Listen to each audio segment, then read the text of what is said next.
welcome to episode 3. We're going to continue with Walsh Distillery.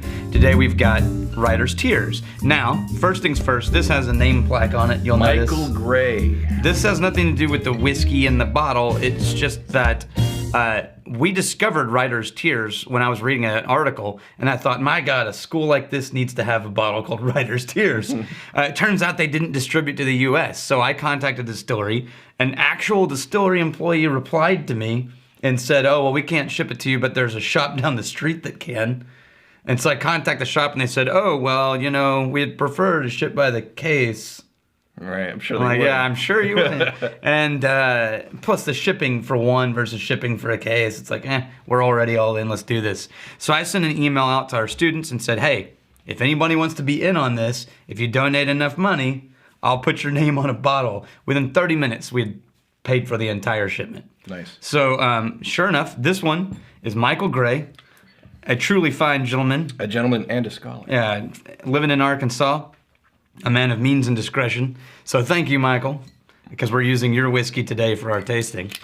And as we talked about yesterday, now here's the thing. For the life of me, I can't figure out what the blend is on this. Remember yesterday we had the percentage of single malt and percentage of pot still? Yeah. This is supposedly the same thing, just a slightly different percentage. Okay. Now I don't know what direction that goes in, but I'm guessing more smooth. And less more malt. smooth than now, yesterday? Remember, yeah. Yesterday was ridiculously smooth. Well, think of it like this. When you have a percentage of unmalted barley, you end up with these notes of sort of spicy butter biscuit. Like a tea biscuit, like shortbread cookies. Yeah. Right, you go to the store, get those Walkers. Yeah. Has the tartan. Yeah.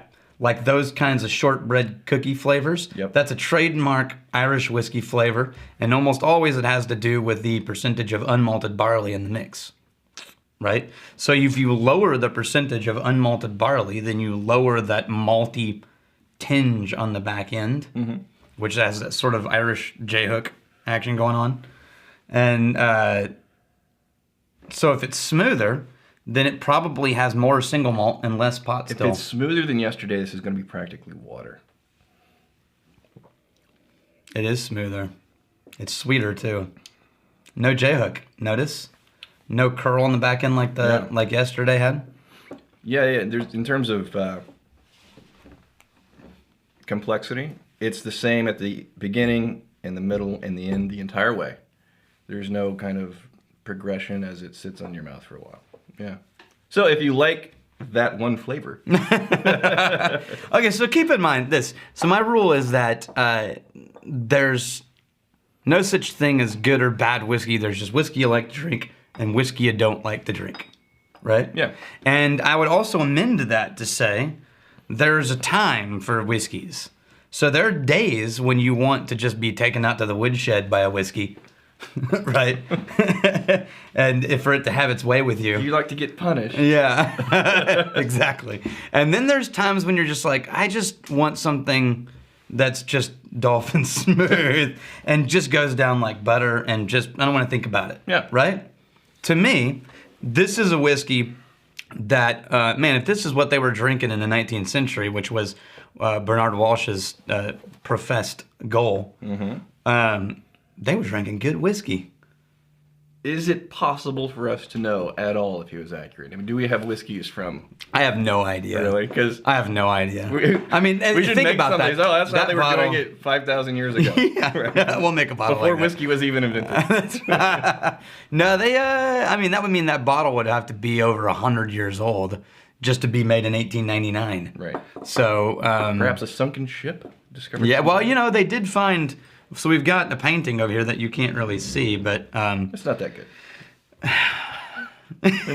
It was a gift from Steve Ray, so maybe keep that one to yourself. Well, Steve's better than the painting. Oh, there we go. So anyway, it's a bottle of the famous Did Scotch. Did Steve paint this? No, he didn't paint it. It's not that good. It's a bottle of a famous cask of Scotch that was discovered in the ice. You know, you can move the painting. In Antarctica. No, but it's got other things around it, and things are balanced on it, and that's going to be a train wreck. Just such a diva. Yeah, Right. That's true. Yeah. So anyway, that was actually discovered as one of the lost whiskeys of an Arctic expedition. So maybe if someone took Irish whiskey on an expedition and we find it someday, we'll be okay. To the Antarctic. To the Antarctic. Here's to you. Our next episode will be in the Antarctic, trudging through snow.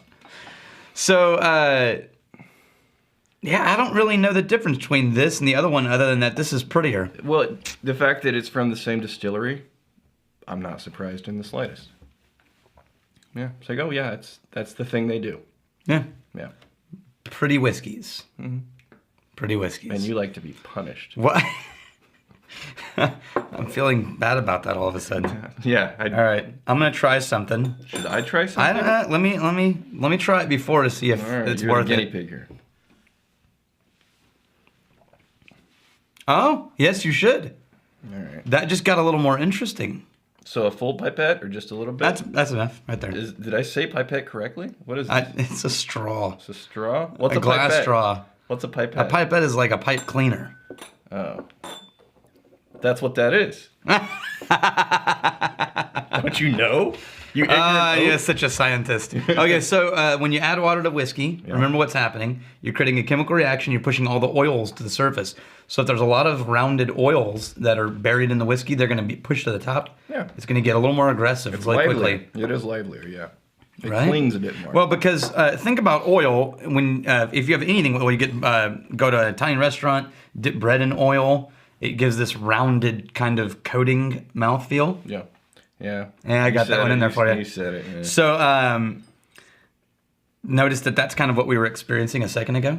This sort of rounded, not much drama, mouth feel. Smooth, friendly mouth feel. I feel like we should have like issue a bingo card to all the watchers every time we use certain words. Dolphin smooth. Mouth feel. Diva. Wait, are you saying that it's going to make a regular appearance? Yes. Anyway, I like this one a little bit better with a drop of water that brings all the oils out to the top. It makes it a little more interesting to me. Yeah. Which is a good thing. That means this whiskey is older than they're probably letting on. Because I find that usually only works with older whiskeys. Okay. So cheers to Walsh. Tomorrow we're going to try a variation on Writer's Tears called the Redhead. How many whiskeys does this distillery have? 6 or 7. They have a whole line of the Irishman whiskeys. Do I need to have 6 or 7 very friendly whiskeys in a row? Yeah. Is that what you're telling me? Yeah, that's exactly what I'm telling you. All right. So when you're not looking, I'm going to scrape the label off of one and put it on just some really scotch on. hard scotch. Fair enough. Something so smoky, you open the top and smoke just billows out. I think that's called a parlor trick, not whiskey. All right. All right. Well, thanks, Walsh. So, may your crazy stay this side of legal, and may return to us before we have time to miss you. Cheers.